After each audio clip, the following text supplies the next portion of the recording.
Hello, clever people, and welcome to my review for The Shack. The Shack is a film that I was forced to go watch after I realized that Get Out was rated R and I could not get in to rewatch it again. So I decided, well, I may as well go see The Shack. This film revolves around a man played by Sam Worthington who recently lost his daughter and goes on a voyage to try to discover what's going on and starts to confront what he believes could be God, Jesus, and the Holy Ghost. It's about his journey of discovery from going from point A to point B, realizing, that his little girl died and hating life for a while, and slowly learning to recover over this 1 week that he supposedly spent with God and Jesus and the Holy Ghost. I saw the advertisements to this film and thought, this looks pretentious, this looks overdone, this looks overdramatic. It's coming out in March and it's a Christian-based film, so you know what that means. It's going to make a lot of box office money, so of course they placed this here. And The Shack is even worse than I thought it would be. The Shack is pretentious, it is overdone, it is annoying, it is overlong, and it is frankly boring. Nothing in this film feels inspired, nothing is new or creative or original, everything is extremely dull. There's nothing interesting or cool to look at in this movie other than maybe a scene of a guy walking on water, which has some okay CGI. Besides that, it's basically just him walking around, being sad, and discovering things that you can either already infer about his character or that you just sort of have to sit there and watch as he slowly and painfully is just told the message straight up to the screen. Honestly, this film, it felt like I was repeating the same thing over and over and over.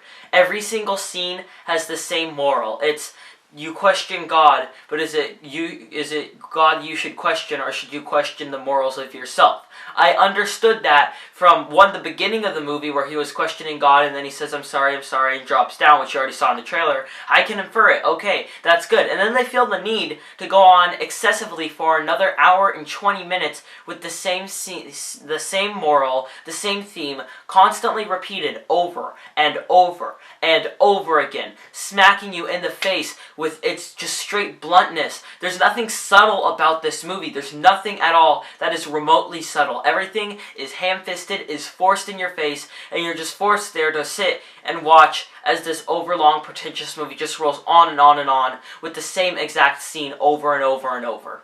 They wanted to make a movie like this realistic. That is the hope for a drama, is that it's as real as possible so that the emotion hits as hard as possible. This movie is unrealistic times 10. Just from the opening 5 minutes, you can already tell how unrealistic this movie is. I don't want to go too deep into spoilers or what happens, but I'm just going to talk about the first 5 minutes or 10 minutes and how unrealistic and stupid these moments are.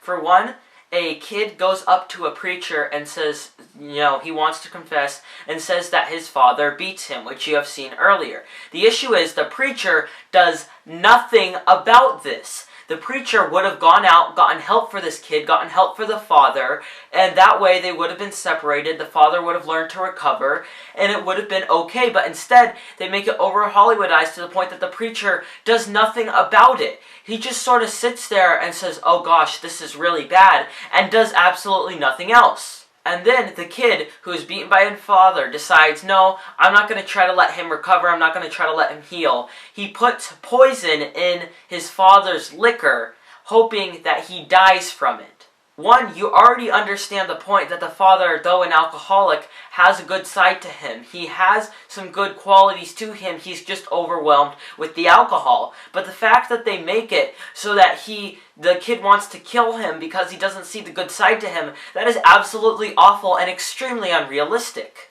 And another point I'd like to bring up is the way that the kids act. They act nothing like teenagers in the real world. Nothing like them. They are so happy to go to camp. They're so excited. They want to hear their father's stories over and over and over. They get excited when he even mentions that he might tell them. And it makes no sense. These kids were completely unrealistic and just are nothing like what today's kids are.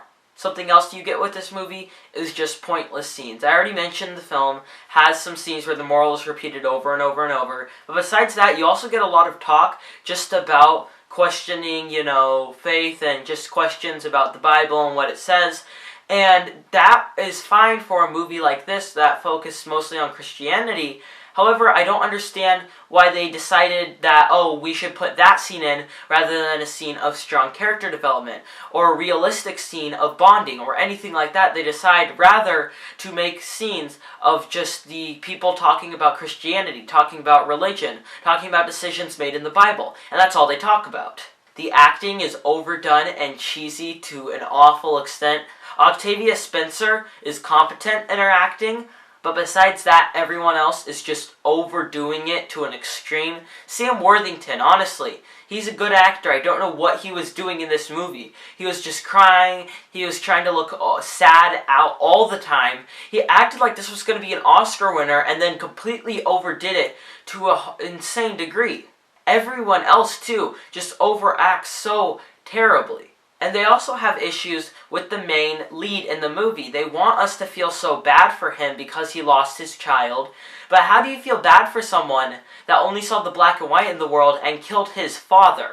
They have issues of moral like that. Why should I root for a guy that killed his father, that did so many mean things? Why should I root for this guy? That he does other mean things in the future too. Like, he takes a person's car away from them and just says, oh, sorry. Why should I root for a guy like that? This is a selfish guy. There's no reason to root for him, and I guess that's part of his character, because that's part of his recovery. But at the same time, it's really hard to care about him or what he does. And the fact that everyone just brushes it off and says, oh, it's okay, just makes it even worse. They also try to achieve sympathy through cuteness. The little girl in this movie, they show that she's smart, but they also show that she's extremely cute, and that's the only thing that they have to try to make you feel sympathy for these characters, for the situation around them, for what's going on.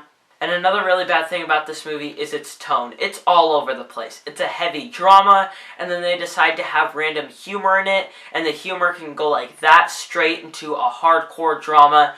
It feels so weird and random, and it's so bad.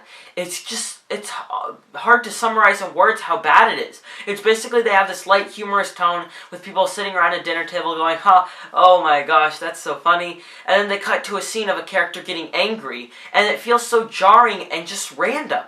And this movie, I already said it, but I need to harp on it, is so extremely forgettable and boring and uninteresting. Nothing in this movie is attempted at making remotely interesting. Everything is boring. It's hard to get through. I felt like I was about to fall asleep 100 times throughout this movie. At times, I even think that I may have snoozed off a little bit and came back because I felt like I missed a few lines of dialogue. Because this movie is just so uninteresting. It's the same thing over and over, and it's 2 hours and 12 minutes long. This could easily be an hour and 30 minutes long and at least be competent, but they make it so stretched out that it becomes angering. Now, the movie, I honestly can't say has any good aspects to it. I don't think it's the worst movie ever made. I don't think it's the worst film of the year, but my man still has that. But I can say that this is absolutely one of the worst films of the year. It is just boring, drawn out, overlong, and that is why I will give The Shack a 3 out of 10. Alright, that concludes my review for The Shack. What are your thoughts on this film? If you've seen it, comment in the comment section below and let me know. I'm Robert Burke, and this has been The Clever Critics. Goodbye.